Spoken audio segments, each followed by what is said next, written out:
Let's talk about functional test. And I'm going to set the following context.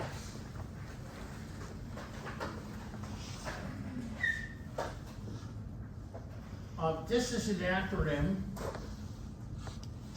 Just let you know.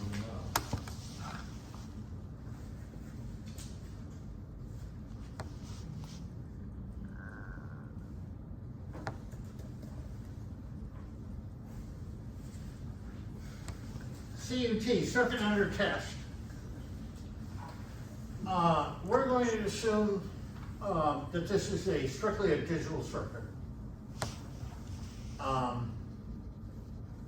And for the time being, let's assume that it's combinational logic only. We'll deal with sequential logic later on. But for now,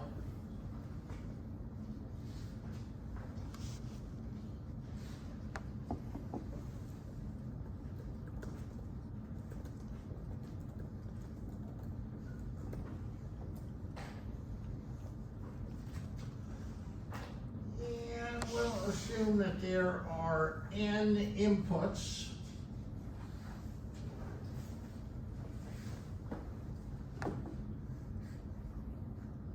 and n outputs.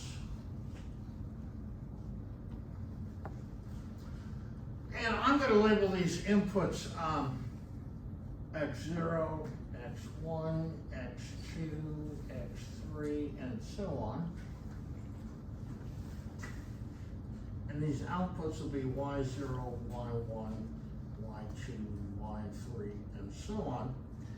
And I am going to assume that these are very long. Notice the numbering that I've used here. X0 will be the first n-bit input to this system. Then x1, then x2, then x3. So it goes 0, 1, 2, 3, 4, 5, right to left. Look at the outputs. Y0, Y1, Y2, Y3, from left to right. And so X0 produces output Y0, X1 produces output Y1, and so forth. So this is the first pattern that comes, the first test input that comes in, then the next one, then the next one, then the next one. Okay? Just remember that the subscript 0 is the first one that comes in, and then the subscript increments from there on. Okay, so these test inputs here, we're going to give a name to them.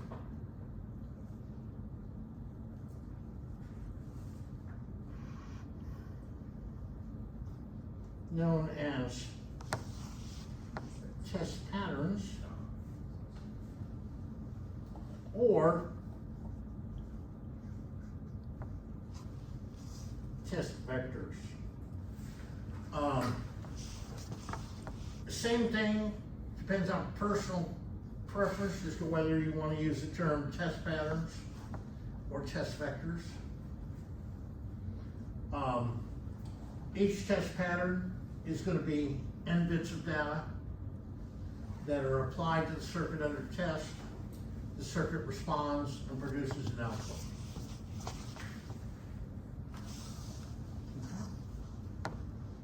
Now, what I'm going to try and do is see whether or not this circuit, which has been manufactured, it's come off the production line, and I'm going to try and see whether or not it was put together properly, to see whether or not there are any faults or errors in the circuit under test. Now, there's a lot of different types of errors that can occur. And first of all, let me back off and say, we're assuming that the design is error-free, that the design meets all timing requirements and so forth. So any errors are manufacturing related. maybe you've got two pins that were shorted together when they were soldered. Or maybe there's a flaw inside one of the integrated circuits. So the errors that we're looking for here are manufacturing related, not design related. Okay? Specifically,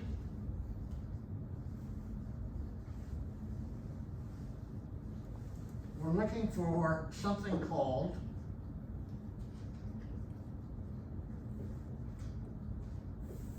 stuck-at faults.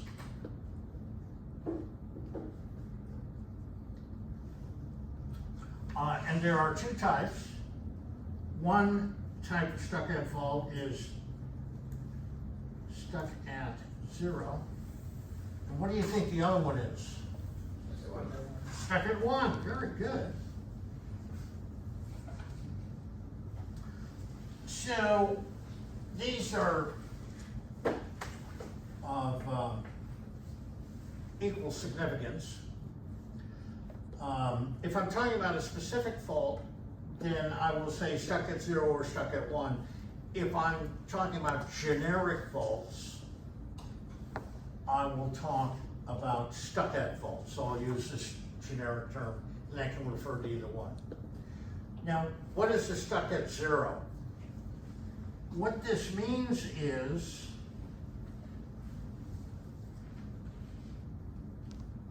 something inadvertently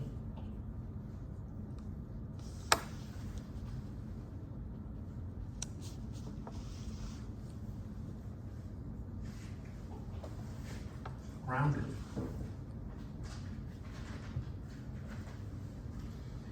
And at a stuck at one, something inadvertently tied to VCC. So I've got a pin on an integrated circuit. It's permanently grounded. Now it could be permanently grounded because of any of a variety of possible reasons. It may turn out that there's a flaw in the printed circuit board design and that pin is actually connected to ground. Or it could be that that pin is shorted to another pin, say through soldering or something else, and that pin is grounded because of the solder bridge. It doesn't matter in either case, I've got a point in the circuit that is permanently tied to ground. Or if it's a stuck at one fault, it's permanently tied to VCC. And what I'm going to try and do is apply test patterns to my circuit under test. I'm going to look at the response for each test pattern that I apply. Now I know if this circuit is error-free, it's manufactured without any flaws whatsoever. For each test pattern input, I know what the correct output should be. So if this circuit under test has some flaws in it, there may be one or more test patterns where I don't get the expected result. So now the question is, I know what test patterns I applied and in what order. I know what I should be getting for an output result. If they don't match expected results versus observed results, can I infer where the problem is in the circuit under test? And in an ideal world, that's what I'm trying to achieve. Okay. First thing that we need to talk about is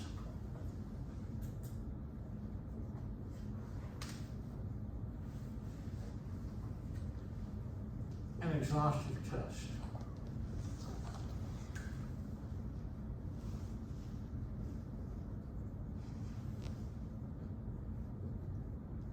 In an exhaustive test, all possible unique test patterns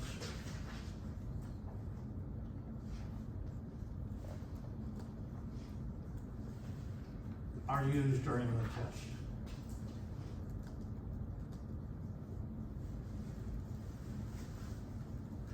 that example I have over there on the left side of the board, how many test patterns are involved in an exhaustive test?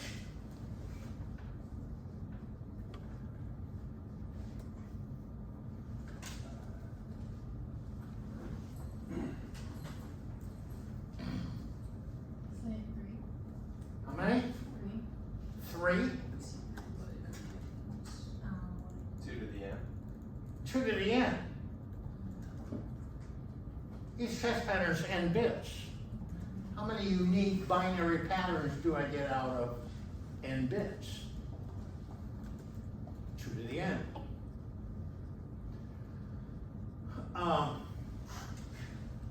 Exhaustive test, if you just look at that definition, you may get the impression that an exhaustive test will be able to detect any possible stuck-head fault. There are, however, 2 problems associated with running an exhaustive test.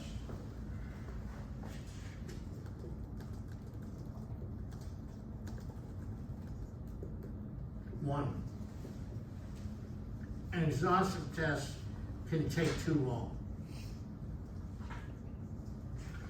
Let's suppose n is 20. An exhaustive test would have 1,000,000 test patterns. Let's suppose every time I apply a test pattern, 1 millisecond later I get my response. So to conduct that exhaustive test would take 1,000 seconds. There are 3,600 seconds in an hour. So this is going to take somewhere between 15 and 20 minutes to run an exhaustive test. And you have a new system coming off the production line every 3 minutes. Every 3 minutes you get a new system to test. It takes over 15 minutes to test it. You're quickly going to run into a backlog. So quite often, to cut down the time, they will take a subset of all possible test patterns and just use those to conduct your functional test. So this brings up the obvious question, is there a subset that will maximize my detection capability? And unfortunately, the answer is, well, that's an open question. Nobody's ever come up with a technique to find an optimal subset that will detect 90% or more of your possible faults, but it only uses 10% of the number of vectors. Nobody's ever come up with that. We have a way of quantifying that. We'll discuss that in a moment.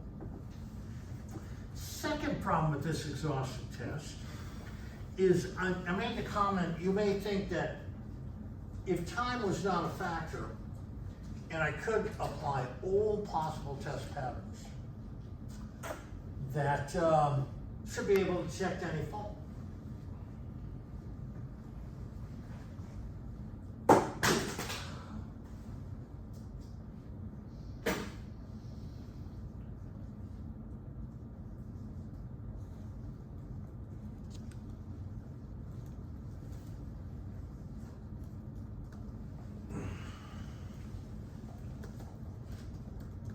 Cannot, and we change this to may not. May not detect all possible faults. We're going to quantify that in the following way, with a term called fault coverage.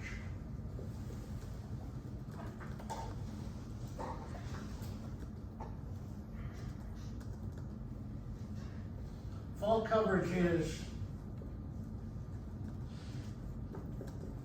FC, fault coverage, which is given as a percentage, is equal to the faults detected divided by the number of total possible faults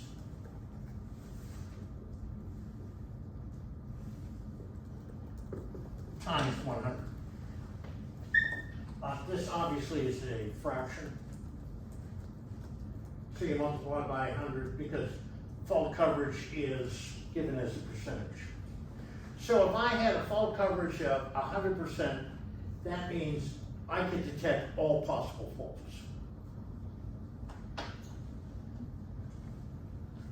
In practice, you're going to be far less than that.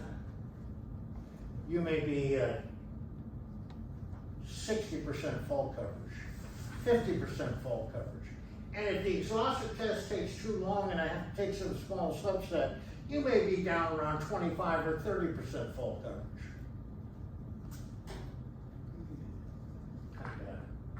So let's take a look at what do we mean by a stuck-at fault, and how does this process work of applying test patterns and checking to see if there are any stuck-at faults.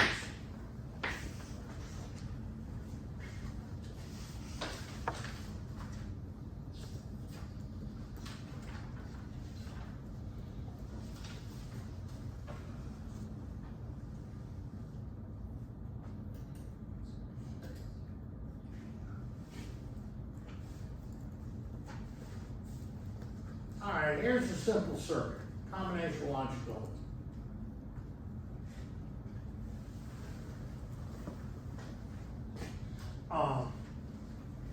Two inputs. So here's an example of a test pattern, 1, 0. These locations right here that have letters are possible sites where you could get a stuck-at fault.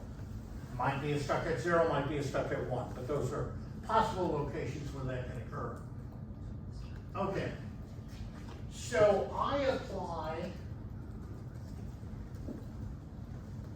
1, 0, that's the input to this NAND gate. In fact, there's a 0 input means that this output here is going to be a logic 1. This output is a logic 1, 1, 1, this is going to be a 0 output. This is a NAND gate with a 0 input, the output should be a 1. So for this input test pattern, assuming there were no faults in the circuit, I could analyze the circuit and see that that test pattern should apply, should produce that output. So I can have a logic analyzer or a logic probe or an oscilloscope or something and observe what the output is. So this will be my observed output.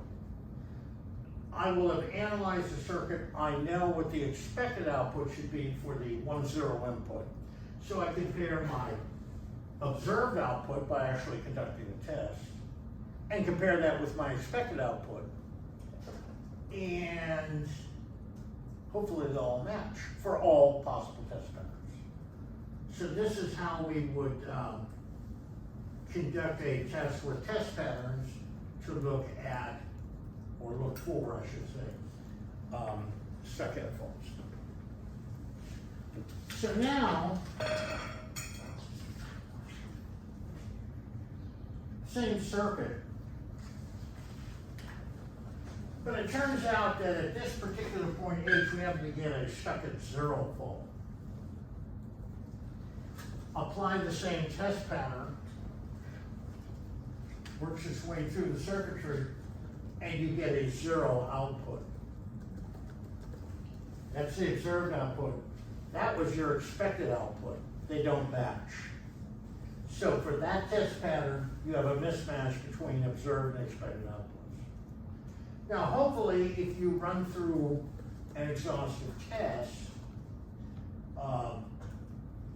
you'll start to collect a whole series of these mismatches between expected and observed behavior. And by looking at the test patterns that produce the wrong result, maybe, hopefully, you would be able to identify the stuck at fault and where it's located. Probably not. Besides that, for some time we've lived in a throwaway society. It may be cheaper to just say, blow this off, throw the thing away, rather than try and troubleshoot it, perhaps repair it, etc. Now, where you may want to reconsider that is, let's suppose I have been getting a lot of those results, where the same test patterns are failing over and over and over again, and my runs on Monday, Tuesday, and Wednesday of last week all produce the same type of results. You may have a problem with your manufacturing process, and in that case, you may want to do an investigation. But if these are isolated, it may be qualified. Also, this works under perhaps a flawed assumption that there's a single stuck-at fault.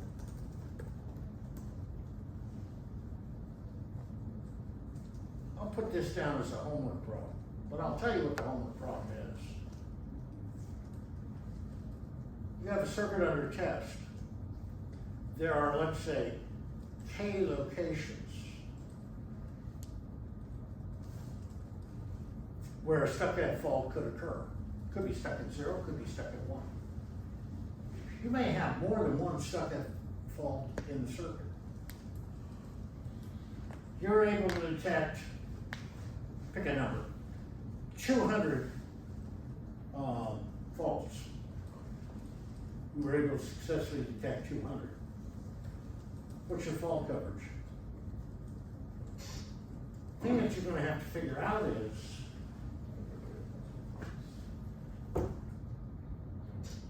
what's the total number of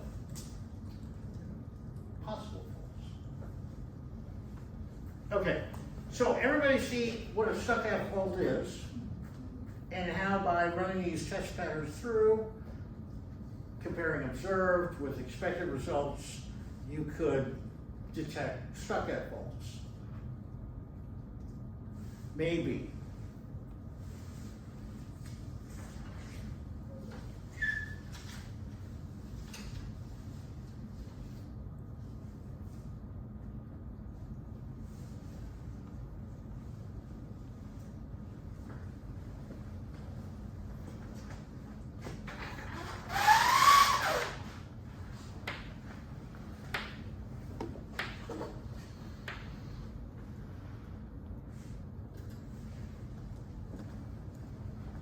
Sausage test, second problem, may not detect all possible faults.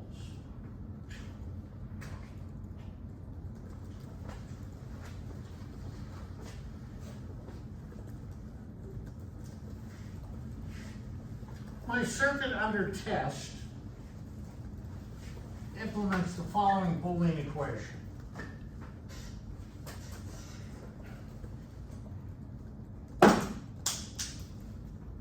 In and out.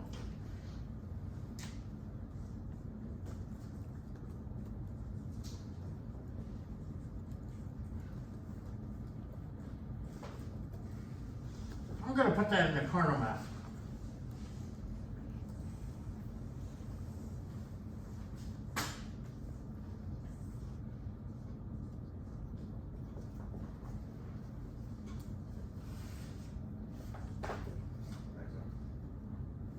A bar, B bar are those two, B and C are those two, right? Is that right? Okay. Looking at that kernel map, what does that suggest to you?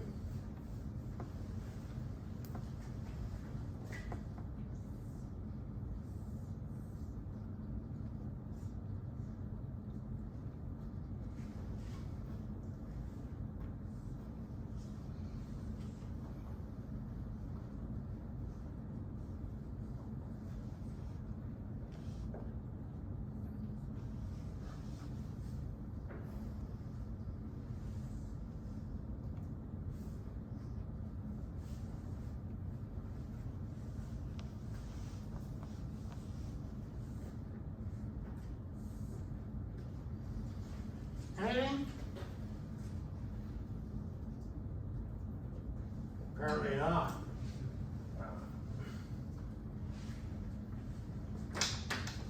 Full ladder.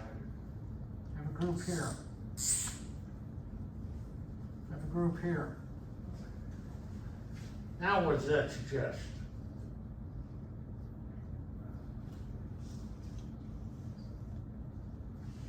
That it can be reduced. I have two maximal size groupings, independent, but adjacent to each other.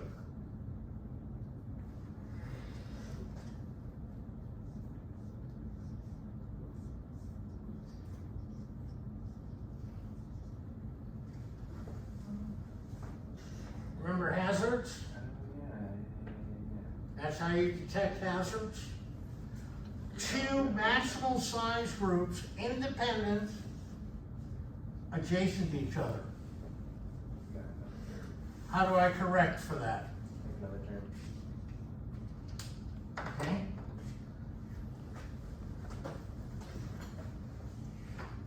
So I put in a hazard cover. I add this min term.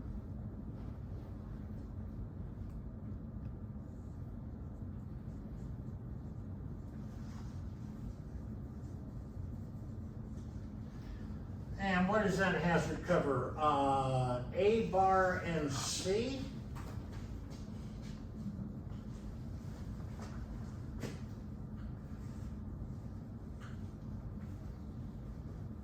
There's A bar and C. And that will remove the hazard. Right? Everything's good, right?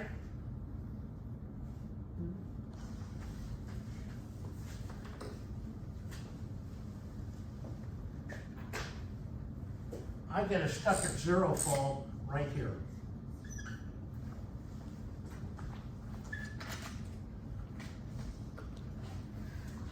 You can run an exhaustive test on this circuit and everything will pass. Because I've got a 3-input OR gate, one of the inputs is logic 0.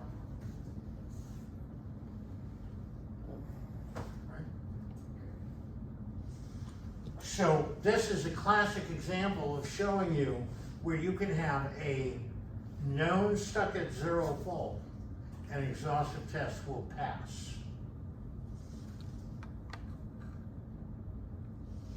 So that illustrates why an exhaustive test may not necessarily detect all faults.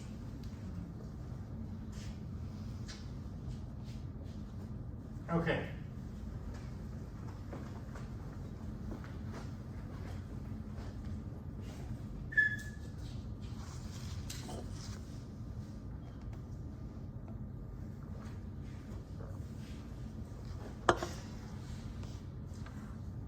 Let's talk about those test patterns and where they came from.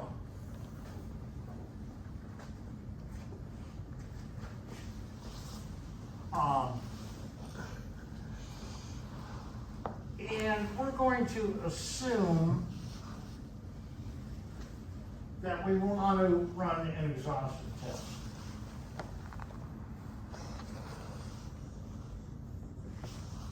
So what I've got now is, here's my circuit under test.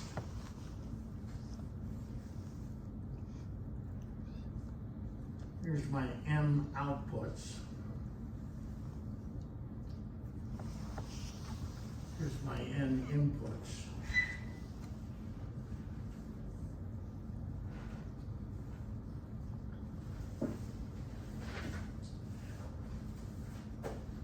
Here's a test pattern generator. And we'll give it a clock. Now I want to run an exhaustive test. What would you use for a test pattern generator? Counter. What kind of counter? A what? Modulo what? Let's see, a binary counter, binary and counter. A binary counter. N-bit binary counter.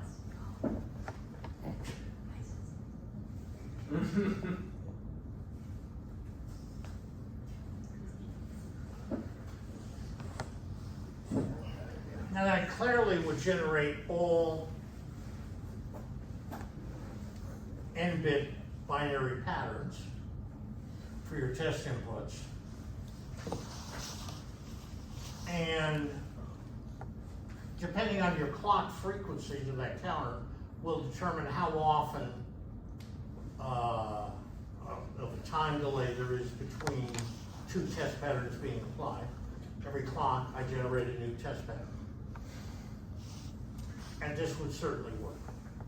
And if all I was going to do was run functional tests, it doesn't get much simpler than this as far as a test pattern generator. But there are other types of tests that you may want to conduct. And one of those may be power consumption.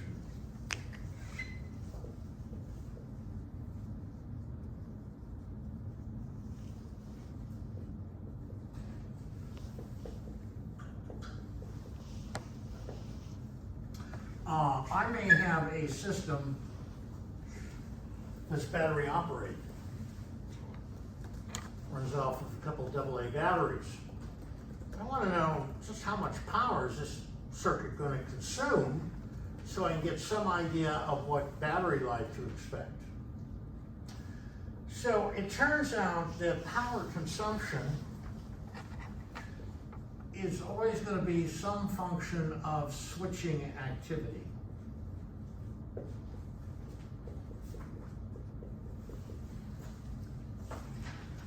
The more I can get those transistors inside the box, inside the circuit of test, switching between logic 1 and logic 0, that's going to drive up the power consumption.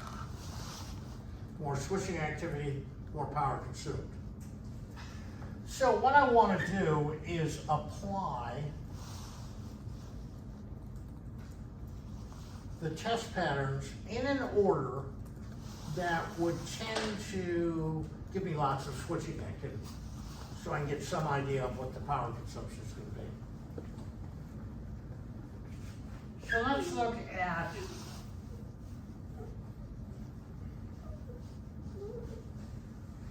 n equals 4.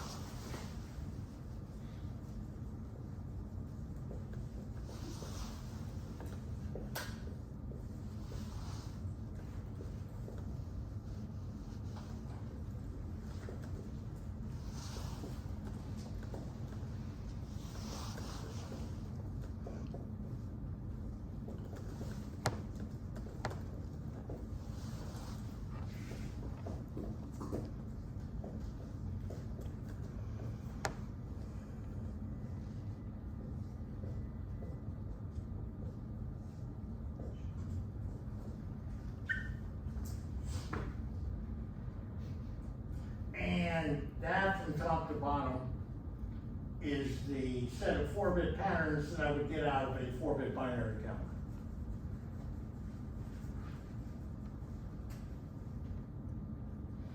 Now, if you look at the least significant bit here, and I'll go ahead and label these. This is bit B0, B1, B2, and B3. Now, if you look at B0, that is switching between a 1 and a 0 on every clock. If you look at B1 every 2 clocks, B2 every 4 clocks, and if you look at bit B3, I'm running this exhaustive test. This is the only time I got to switch from 0 to 1 time.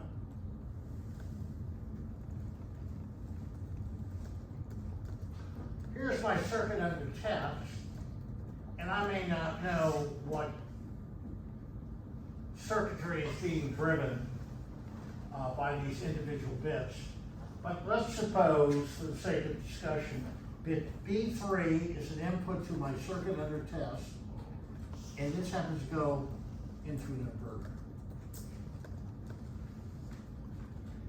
Well, in my exhaustive test, this is the only time I got to change, and that's feeding an inverter. That's not generating a whole lot of switching activity.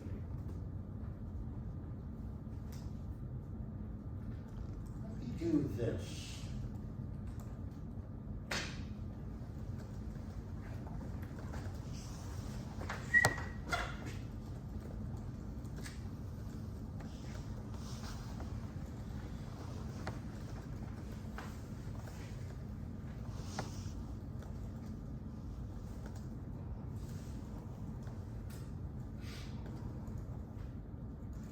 Take this one.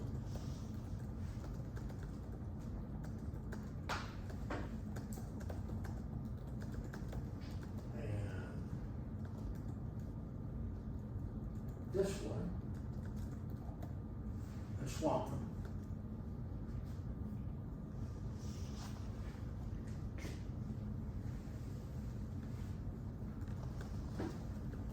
One, 0, 1.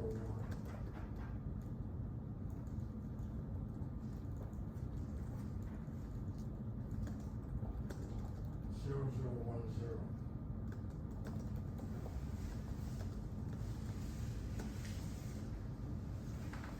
Now, if you look at those resulting patterns, I'm still getting a lot of switching activity out of the 3 least significant bits, but let's look at the most significant bit.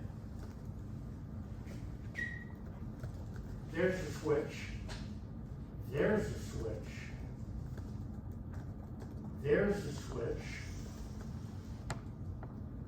There's the switch. There's the switch. Where before I only had 1 change, now I've got 5. So what that suggests is, if I can perturb the order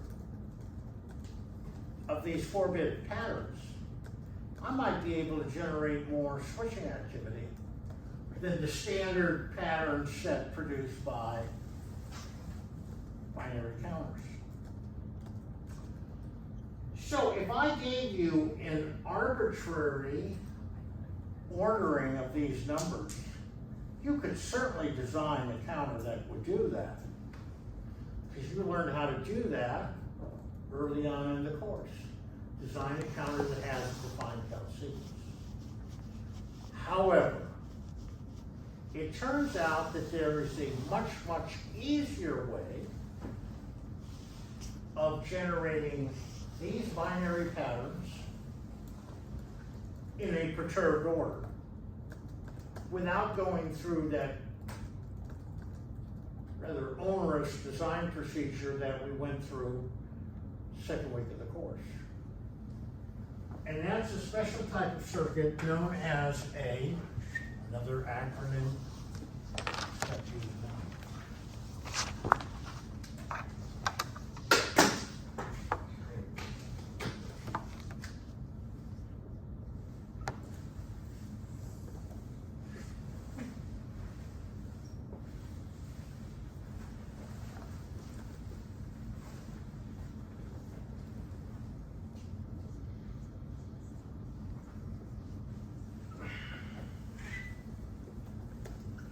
A linear feedback shift register, LFSR.